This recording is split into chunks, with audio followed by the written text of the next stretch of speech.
ကျွန်တော်တို့ရဲ့ဇလန်တွဲဟာစိုးမြို့မှာစတင်ခဲ့ပြီးအဲ့ဒီမှာចောင်းသားဦးရေဟာအလွန်အမင်းများပြားလာပါတယ်ចောင်းသားတွေဟာတခြားမြို့တွေကနေအဲ့ဒီမှာပညာသင်ဖို့လာကြပေမဲ့သူတို့ရဲ့အိမ်မက်တွေကိုအကောင့်ထဲပေါ်ဖို့ဆိုတာမဖြစ်နိုင်တဲ့လောက်နှီးပါဖြစ်ပြီးအခက်အခဲတွေကသူတို့နောက်ကိုအမြဲလိုက်နေမယ်ဆိုတာသူတို့မသိကြပါဘူးဒီမှာတော့ကျွန်တော်တို့ရဲ့ဇက်လိုက်ဆောင်းလို့အမြင်ရတဲ့ចောင်းသားနဲ့တွေ့ရပါတယ်သူဟာအလုပ်ကြိုးစားတယ်ကျင်နာတယ်ချုံမောတယ်ပြီးတော့ဖော်ရွေပါတယ်သူ့ရဲ့ဘဝအိမ်မက်ကတော့ရဲအရာရှိတယောက်ဖြစ်ဖို့ပါဒါပေမဲ့ကံမကောင်းစွာနဲ့ပဲသူ့ရဲ့ကံတရားဟာပညာရေးအလုပ်ကံပြီးတော့သူ့ရဲ့ရည်စားနဲ့တောင်မှအရန်ကိုဆိုးရွားလာပါတယ်သူဟာစူပါမားကတ်တစ်ခုမှာအလုပ်လုပ်ပြီးဝယ်သူတွေကိုအရန်ကယူဆိုင်ပါတယ်သူဟာဒီမိန်းကလေးကိုပစ္စည်းတွေကြော်ညာဖို့စူးစမ်းနေတာကိုတွေ့ရပေမဲ့သူကတော့စောင်းစကားပြောပုံကိုစိတ်အနှောက်အယှက်ဖြစ်နေပါတယ်စောင်းကသူ့ကိုစိတ်အနှောက်အယှက်ဖြစ်အောင်ဘယ်တော့မှမရည်ရွယ်ခဲ့ပေမဲ့ပေါ့အဲ့ဒီနောက်သူ့ရဲ့မန်နေဂျာကသူ့ကိုမြင်သွားပါတယ်မန်နေဂျာဟာအလုပ်မှာအရန်စီကန်ကြည့်ပြီးအရန်လဲကစေးနေတာကြောင့်လူတိများပါတယ်သူဟာစောင်းစီကိုလာပြီးဝယ်သူတွေရှိမှတင်သူ့ကိုစတင်အောင်ဟောက်ပါတော့တယ်စောင်းကသူ့ရဲ့ဌာနမှုကိုပြန်ထိုးတာကိုစိတ်ကူးရင်ကြည့်ပေမဲ့တကယ်လက်တွေ့မှာတော့လုံးဝဆန့်ကျင်ဘက်ပါပဲဘာလို့လဲဆိုတော့ဌာနမှုကပဲသူ့ကိုပြန်ရိုက်နေတာကြောင့်ပါအလုပ်ပြီးတဲ့နောက်ဆောင်းဟာတက္ကသိုလ်အဆောင်ရှိကပန်းချံကိုတွားပါတယ်သူ့ရဲ့ဌာနမှုကသူ့အပေါ်ဆက်ဆံခဲ့တဲ့ပုံစံကြောင့်သူဟာအရန်ကိုစိတ်ပြတ်အားငယ်နေပါတယ်အဲ့ဒီနောက်သူအရန်ကိုမျှော်လင့်နေတဲ့စာမှုပွဲရလက်တွေကိုစစ်ကြည့်တဲ့အခါမှာတော့ရဲအကယ်ဒမီစာမှုပွဲအောင်စရင်မှာသူ့ရဲ့မှတ်ပုံတင်နံပါတ်မပါတာကိုတွေ့လိုက်ရပါတယ်သူဟာစိတ်နှလုံးကြေကွဲသွားပြီးစိတ်သက်တွေလည်းကုန်ခန်းသွားကသူ့အခန်းကိုပြန်လာပါတယ်အဲ့ဒီအချိန်မှာဆောင်းရဲ့အရင်နှီးဆုံးတငယ်ချင်းကြီးနဲ့တွေ့ပါတယ်ကြီးမှာဆောင်းရဲ့အခန်းတေ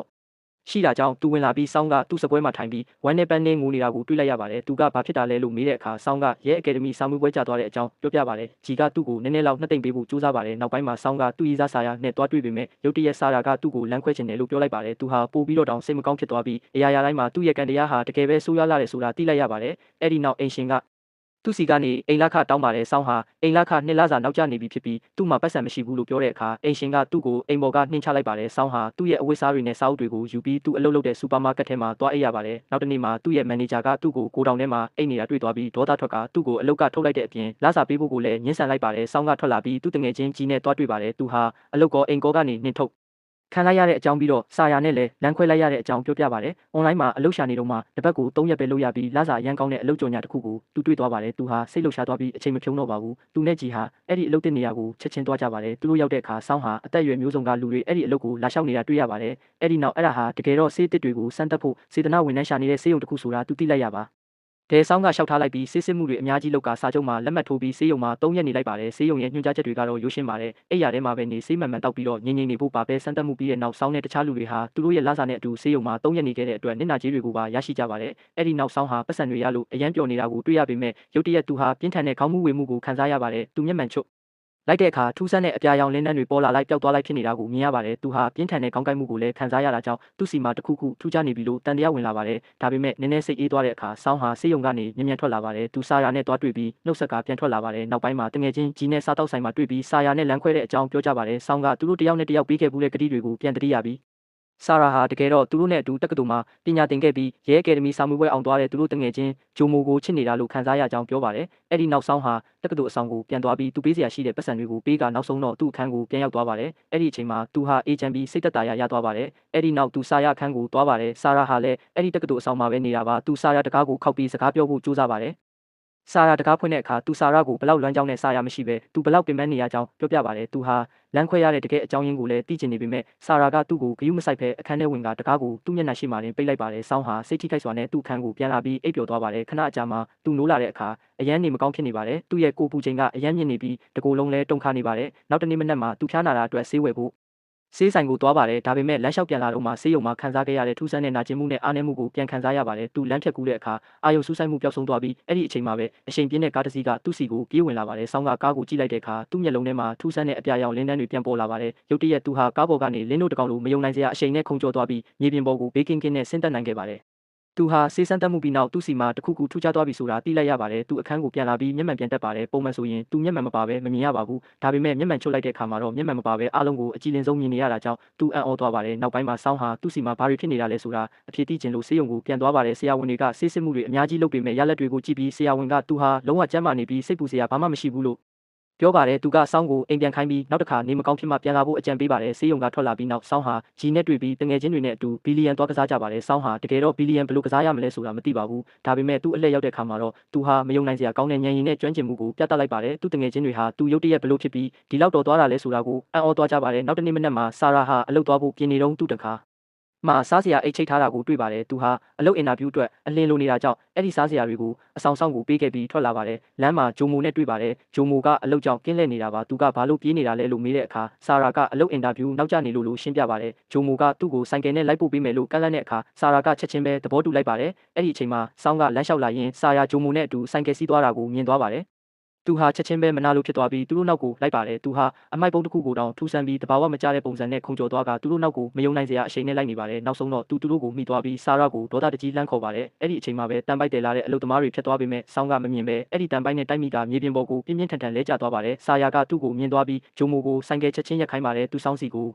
ုပြေးသွားပြီးနေကောင်းရဲ့လားလို့ကြည့်ပေမဲ့စောင်းကတော့လူတွေအများကြီးရှိမှဆာရာကိုစတင်အောင်ဟောက်ပါတော့တယ်သူကဆာရာနဲ့ဂျိုမိုတို့ချစ်နေကြတာလို့ဆွဆွဲပြီးဆာရာကဂျိုမိုကိုချစ်လို့သူ့ကိုထားခဲ့တာလို့ပြောပါတယ်ဆာရာကအားလုံးကိုညှင်းဆိုပြီးစောင်းကိုပါရိုက်ကဒေါသတကြီးထွက်သွားပါတယ်ခဏအကြာမှာစောင်းဟာသူအရင်လုပ်ခဲ့တဲ့စူပါမားကတ်ကိုသွားပါတယ်အဲ့ဒီမှာသူ့ရဲ့ကက်ဆေးနေတဲ့မန်နေဂျာဟောင်းနဲ့တွေ့ပြီးအလုပ်ကမထုတ်ခံရခင်သူရတဲ့လစာကိုတောင်းပေမဲ့မန်နေဂျာကပတ်စံပေးဖို့ညှင်းဆန်ပါတယ်ဒါပေမဲ့ဒီတစ်ခါမှာတော့စောင်းဟာယုံကြည်မှုနဲ့တတိတွေရရှိနေပါပြီ။သူမန်နေဂျာကိုထိုးလိုက်ပြီးမြေပြင်ပေါ်လဲကျသွားအောင်လုပ်လိုက်ပါတယ်။မန်နေဂျာကရဲကိုချက်ချင်းခေါ်ပါတယ်။ရဲရရှိရောက်လာတဲ့အခါစောင်းကသူအဲ့ဒီမှာအလုပ်လုပ်ခဲ့ပြီးလစာမရပဲအထုတ်ခံရတဲ့အကြောင်းရှင်းပြပါတယ်။နောက်ဆုံးမှာတော့စောင်းဟာသူ့ရဲ့ပတ်စံကိုရသွားပြီးရဲရရှိကိုကျေးဇူးတင်ကထွက်လာပါတယ်။အဲ့ဒီနောက်စောင်းဟာသူ့ရဲ့ပုံစံကိုအကုန်ပြောင်းလဲပြီးတခြားလူတစ်ယောက်ဖြစ်လာဖို့ဆုံးဖြတ်လိုက်ပါတယ်။သူစပင်းညက်ဆိုင်ကိုသွားပြီးစပင်းညက်ကစပင်းရောင်ဆိုပြီးစပင်းပုံစံအစ်စ်ကိုလှုပ်လိုက်ပါတယ်။သူပုံစံအစ်စ်နဲ့အပြင်ထွက်လာတဲ့အခါမိန်းကလေးအများကြီးကသူ့ကိုအရန်သဘောကျပြီးဆွဲဆောင်မှုရှိတယ်လို့ထင်နေကြပါတယ်။အဲ့ဒီညမှာစောင်းဟာတရားပေါ်ကနေဖျက်လျှောက်နေတော့မိန်းကလေးတစ်ယောက်အော်တန်းကိုကြားလိုက်ရပါတယ်။သူအောက်ကိုငုံကြည့်လိုက်တဲ့အခါလူငယ်တစုကမိန်းကလေးတစ်ယောက်ကိုနှောက်ယှက်နေတာတွေ့ရပါတယ်။သူတစ်စက္ကန့်တောင်မစင်စားပဲတရားပေါ်ကနေသူတို့စီကိုခုန်ချလိုက်ပါတယ်။အဲ့ဒီလူငယ်တွေဟာသူ့ရဲ့ရုပ်တရက်ပေါ်လာမှုကြောင့်အံ့ဩသွားကြပါတယ်ဆောင်းဟာသူတို့ရှိမှကြောက်ရွံ့မှုမရှိဘဲရက်နေပြီးသူတို့ကလူရင်အားပုံများပေမဲ့သူ့ကိုယ်သူအောင်မြင်စွာကာကွယ်နိုင်ခဲ့ပါတယ်သူဟာသူတို့ကိုတတိရှိရှိအနိုင်ယူလိုက်တာကြောင့်အဲ့ဒီလူငယ်တွေဟာကြောက်လန့်တကြားထွက်ပြေးသွားကြပါတယ်အဲ့ဒီနောက်ဆောင်းကမိန်းကလေးကိုကြည့်ပြီးနာမည်မေးပါတယ်သူကသူ့နာမည်တီးရန်လို့ပြောပါတယ်သူကဆောင်းရဲ့တတိကိုအရန်သဘောကျသွားပြီးသူ့ကိုကယ်တင်ပေးတဲ့အတွက်အလေးနဲ့ကျေးဇူးတင်စကားပြောပါတယ်နောက်တစ်နေ့မှာဆောင်းကတက္ကသိုလ်ကိုသွားပြီးကြီးနဲ့တွေ့ပါတယ်ရုတ်တရက်တီယန်ပေါ်လာပြီးသူဟာလည်းအဲ့ဒီတက္ကသိုလ်ကကျောင်းသူတယောက်ဆိုတာသိလိုက်ရပါတယ်သူဟာအဲ့ဒီမှာအလှဆုံးမိန်းကလေးဖြစ်လူသိများပြီးအရန်ချမ်းသာတဲ့စီးပွားရေးသမားတယောက်ရဲ့သမီးလေးဖြစ်ပါတယ်တီယန်ကလက်လန်းပြတဲ့အခါဂျီကသူ့ကိုနှုတ်ဆက်တာလို့မှားထင်ပြီးယုံကြည်မှုအပြည့်နဲ့ရှောက်သွားပါတယ်ဒါပေမဲ့သူအံ့ဩသွားတာကတီယန်ကစောင်းစီကိုပဲတိုက်ရိုက်ရှောက်သွားတာကြောင့်ပါဂျီကသူတို့ကိုမိတ်ဆက်ပေးတဲ့အခါမှာသူတို့ကတယောက်နဲ့တယောက်တီးပြီးသားဆိုတာသိလိုက်ရပါတယ်တီယန်ကစောင်းနဲ့ဂျီကိုသူနဲ့တူနေ့လည်စာစားဖို့ဖိတ်ခေါ်ပြီးသူတို့အားလုံးစားတောက်ဆိုင်ကိုအတူတူသွားကြပါတယ်သူတို့ဟာအရန်လှပတဲ့နေ့တစ်နေ့ကိုကုံဆုံးကြပြီးတယောက်နဲ့တယောက်ကိုရင်းနှီးလာကနောက်ဆုံးတော့တငယ်ချင်းကောင်းတွေဖြစ်သွားကြပါတယ်အဲ့ဒီနောက်ဆောင်းကတီယန်ကိုအိမ်ထိလိုက်ပို့ပေးပါတယ်အဲ့ဒီအချိန်မှာတီယန်ကသူ့ရဲ့ခံစားချက်တွေကိုဝန်ခံပြီးဆောင်းကိုချစ်တယ်လို့ပြောလိုက်ပါတယ်ဆောင်းကသူ့ရဲ့ဝန်ခံမှုကြောင့်အံ့ဩသွားပေမဲ့နှွေးထွေးတဲ့အပြုံးနဲ့ပြန်တုတ်ပြန်ပါတယ်အချိန်တော်ကြာမှပထမဆုံးအကြိမ်ဖြစ်သူဟာဘဝမှာမျောလင်းချက်တွေပြန်ရှိလာတယ်လို့ခံစားရပါတယ်သူဟာမျက်နှာမှာအပြုံးကြီးနဲ့ပျော်ပျော်ရွှင်ရွှင်ထွက်လာခဲ့ပါတယ်နောက်တစ်နေ့မှာဆောင်းကတီယန်နဲ့စူပါမားကတ်မှာတွေ့ပါတယ်အဲ့ဒီအချိန်မှာပဲဆာရာရောက်လာပြီးဆောင်းကသူ့ကိုမြင်သွားပါတယ်သူဟာဆာရာအပေါ်စိတ်ဆိုးနေတုန်းဖြစ်ပြီးကလဲစားချေတဲ့အနေနဲ့ဆာရာကိုမနာလိုဖြစ်အောင်လုပ်ဖို့ဆုံးဖြတ်လိုက်ပါတယ်ဒါကြောင့်သူဟာဆာရာရှိမှတီယန်နဲ့တမင်တကာရင်းရင်းနှီးနှီးနေပြပါတယ်ဆာရာကသူတို့ရဲ့ထူးဆန်းတဲ့အပြုအမူကိုသတိထားမိပြီးအရန်ကိုဇဝေးဇဝါဖြစ်သွားအားပါတယ်စူပါမားကတ်ကထွက်လာပြီးနောက်သူဟာအပြင်မှာရက်ပြီးစောင်းနဲ့တီးရန်အတူရှိနေတာကိုကြည့်နေပါတယ်သူဟာမနာလိုဖြစ်လာပြီးစောင်းနဲ့ဘာလို့လမ်းခွဲခဲ့ရတဲ့တကယ်အကြောင်းရင်းကိုပြန်သတိရလာပါတယ်အဲ့ဒါကတော့စောင်းကရဲအကယ်ဒမီစာမှုပွဲကျသွားခဲ့လို့ပါနောက်တနေ့မှာဆာရာဟာနောက်ထပ်အလုပ်အင်တာဗျူးတစ်ခုကနေပြန်လာပေမဲ့တခြားအင်တာဗျူးတွေလိုပဲသူဟာထပ်ပြီးအပေခံလိုက်ရပြန်ပါတယ်သူ့ခန်းကိုရောက်တဲ့အခါဂျိုမိုကသူ့တကားရှိမှရက်နေတာတွေ့ရပါတယ်အဲ့ဒီနောက်နေ့တိုင်းသူ့အတွက်စားစရာအိတ်တွေလာချိတ်ပေးနေတာကဂျိုမိုဆိုတာသူသိလိုက်ရပါတယ်သူကအမြဲတမ်းစောင်းလုပ်နေတာလို့ယုံကြည်ခဲ့တာပါဂျိုမိုကသူတို့တက္ကသိုလ်တက်ကလေးကဆာရာကိုသဘောကျခဲ့တာလို့နောက်ဆုံးမှဝန်ခံလိုက်ပါတယ်သူကဆာရာကိုအဝေးကနေအမြဲစောင့်ကြည့်ခဲ့ကြောင်းဆာရာသူ့တငယ်ချင်းတွေနဲ့ရှိနေချိန်မှာကောစောင်းနဲ့ရှိနေချိန်မှာပါစောင့်ကြည့်ခဲ့ကြောင်းပြောပြပါတယ်သူတို့ရဲ့ဆက်ဆံရေးကိုသူအမြဲသိခဲ့ပြီးသူတို့ရဲ့အချစ်ကိုလေးစားခဲ့တာကြောင့်သူ့ရဲ့ခံစားချက်တွေကိုဖုံးကွယ်ထားခဲ့တာလို့ရှင်းပြပါတယ်အဲ့ဒီအချိန်မှာပဲဂျိုမိုကရဲအကယ်ဒမီစာမွေးပွဲဝင်ဖြေဖို့ဆုံးဖြတ်ခဲ့ပြီးသူဟာအောင်မြင်သွားခဲ့တယ်ဆိုတာသိလိုက်ရပါတယ်။ဒါဟာသူ့ဘဝရဲ့အရေးကြီးဆုံးအောင်မြင်မှုဖြစ်လာပါတယ်။တစ်ဖက်မှာလည်းဆောင်းကသူ့အမေစီကဖုံးလာပါတယ်။သူ့အမေကမိသားစုဟာငွေရေးကြေးအခက်အခဲဖြစ်နေပြီးပိုက်ဆံရမ်းလိုအပ်နေတယ်လို့ပြောပါတယ်။ဆောင်းကမိသားစုအပေါ်တာဝန်ယူရမှုဟာအရန်ကိုလေးလံလာတယ်လို့ရုတ်တရက်ခံစားလိုက်ရပါတယ်။နောက်တစ်နေ့မှာဆောင်းကသူ့တငယ်ချင်းဂျီနဲ့အတူတက္ကသိုလ်မှာထမင်းစားရင်သူ့မိသားစုစီပိုက်ဆံဘယ်လိုပို့ရမလဲဆိုတာကိုအလေးနဲ့စဉ်းစားနေပါတယ်အဲ့ဒီနောက်မျက်နှာပြင်တစ်ခုပေါ်မှာအနိုင်ရတဲ့သူကစုချင်းငွေအများကြီးရမယ့်တန်ပွဲတစ်ခုအကြောင်းကြော်ညာကိုသူတွေ့သွားပါတယ်။ဆောင်းကချက်ချင်းပဲပါဝင်ရှင်ပြိုင်ဖို့ဆုံးဖြတ်လိုက်ပါတယ်။ဂျီကသူ့ကိုရေမောပြီးတန်တရားဝင်နေပေမဲ့ဆောင်းကတော့သူ့မှာအခုအံ့ဩစရာကောင်းတဲ့စွမ်းရည်တွေနဲ့ကျွမ်းကျင်မှုတွေရှိနေပြီဖြစ်လို့သူနိုင်တယ်လို့ယုံကြည်မှုအပြည့်နဲ့ပြောပါတယ်။နောက်တစ်နေ့မှာတန်ပွဲစတင်ပါတယ်။အဲ့ဒါကခက်ခဲတဲ့မိကွန်းတွေကိုဖြေဆိုရတာဖြစ်ပေမဲ့ဆောင်းအတွက်တော့မိကွန်းတွေကမယုံနိုင်စရာကောင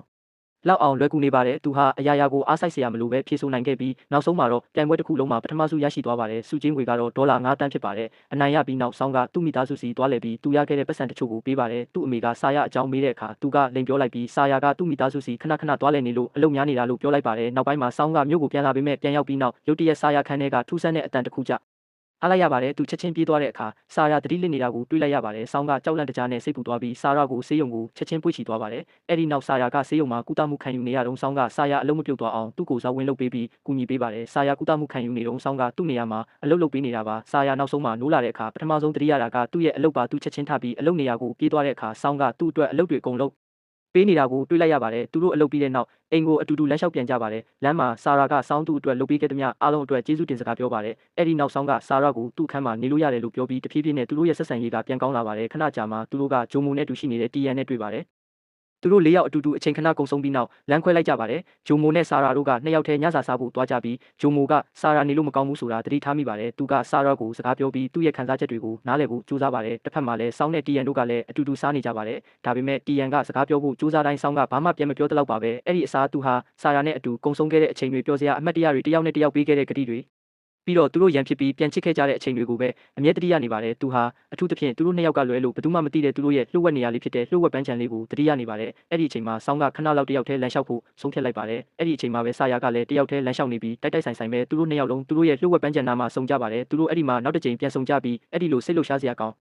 တဲ့အချိန်မှာသူတို့နှစ်ယောက်လုံးတီယန်နဲ့ဂျိုမိုစီကလာတဲ့ဖုန်းတွေကိုမကင်ပဲနေဖို့ဆုံးဖြတ်လိုက်ကြပါတယ်။ပန်းချံမှာအတူတူအချိန်ကုန်ဆုံးပြီးနောက်သူတို့အခန်းတွေကိုပြန်လာကြပါတယ်။ဒါပေမဲ့လမ်းမှာသူတို့နှစ်ယောက်လုံးကိုအရန်စိတ်ဆိုးနေတဲ့တီယန်နဲ့ဂျိုမိုတို့နဲ့တိုးပါတယ်။ဂျိုမိုကဆာရာအပေါ်စိတ်ပြတ်သွားပြီးဆောင်းကတော့သူဆာရာကိုချစ်နေတော့မှဖြစ်ပြီးဆာရာကိုဘယ်တော့မှမမေ့ခဲ့ဘူးလို့ပွင့်ပွင့်လင်းလင်းဝန်ခံလိုက်ပါတယ်။ဒါကိုကြားလိုက်ရတာကတီယန်ရဲ့နှလုံးသားကိုကြေကွဲစေပါတယ်သူဆောင်း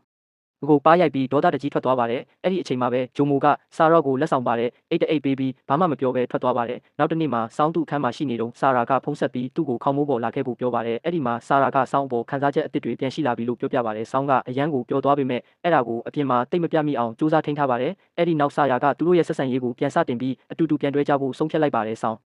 ကဆာရာရဲ့ဆုံးဖြတ်ချက်ကိုကြားလိုက်ရတဲ့အခါပျော်ရွှင်မှုတွေနဲ့ပြည့်နှက်သွားပါတယ်။အဲ့ဒီအချိန်မှာပဲတီယန်ကတော့ဖြစ်ပျက်ခဲ့တဲ့များကြောင့်နှလုံးသားကြေကွဲပြီးစိတ်သက်တွေပျက်စီးနေတာကိုတွေ့ရပါတယ်။သူဟာသူ့ကိုယ်သူမထိန်ချုပ်နိုင်တော့ပဲဝယ်သူတွေကိုပြဿနာရှာတာကြောင့်နောက်ဆုံးမှာလူတွေကရဲကိုဖုန်းဆက်လိုက်ကြပါတယ်။အံ့ဩစရာကောင်းတာကရောက်လာတဲ့ရဲရရှိကဂျိုမိုဖြစ်နေပါတယ်။သူကတီယန်စိတ်အေးသွားအောင်တိတ်ဆိတ်တဲ့နေရာတစ်ခုကိုခေါ်သွားပါတယ်။အဲ့ဒီမှာတီယန်ကဝမ်းနဲ့ပန်းနဲ့ငိုကြွေးပြီးဂျိုမိုကသူ့ကိုညင်ညင်တတနှစ်သိမ့်ပေးကစိတ်သက်သာရအောင်စူးစမ်းပေးပါတယ်တစ်ဖက်မှာတော့ဆောင်းနဲ့ဆာရာတို့ကပြန်တွဲနေကြပြီးသူတို့ရဲ့အချိန်တွေကိုပျော်ပျော်ရွှင်ရွှင်ကုန်ဆုံးနေကြပါတယ်တညမှာအပြင်မှာမိုးတွေရမ်းရွာနေပါတယ်ဆောင်းအိမ်နေပေမဲ့သူ့ရဲ့ကိုယ်ပူချိန်ကအနေရရှိလောက်အောင်ပြန်မြင့်တက်လာပါတယ်သူ့မှန်ထဲမှာသူ့ကိုယ်သူကြည့်လိုက်တဲ့အခါသူ့မျက်နှာမှာထူးဆန်းတဲ့အနီဆက်တွေပြန့်နှံ့နေတာကိုတွေ့လိုက်ရပါတယ်သူကြောက်လန့်တကြားနဲ့သူ့မှာဘာတွေဖြစ်နေတာလဲဆိုတာနောက်ဆုံးမှနားလည်ဖို့ဆေးရုံကိုပြန်သွားပါတယ်ဆရာဝန်ကသူ့ရဲ့အခြေအနေဟာဆေးစမ်းသပ်မှုရဲ့ဘေးထွက်ဆိုးကျိုးဖြစ်ပြီးလို့လူသိများကြောင်းရှင်းပြပါတယ်ဆရာဝန်ကသူ့ကိုပုံမှန်အတိုင်းပြန်ဖြစ်စေနိုင်မဲ့ကုသမှုတစ်ခုရှိကြောင်းပြောပြပါတယ်ဒါကတော့ကျွန်တော်တို့ဇလန်တွဲရဲ့ဒီစီစာအပိုင်းလေးပဲဖြစ်ပါတယ်ကြည့်ရှုပေးလို့ကျေးဇူးတင်ပါတယ် like နဲ့ subscribe လုပ်ဖို့မမေ့ပါနဲ့အောင်နော်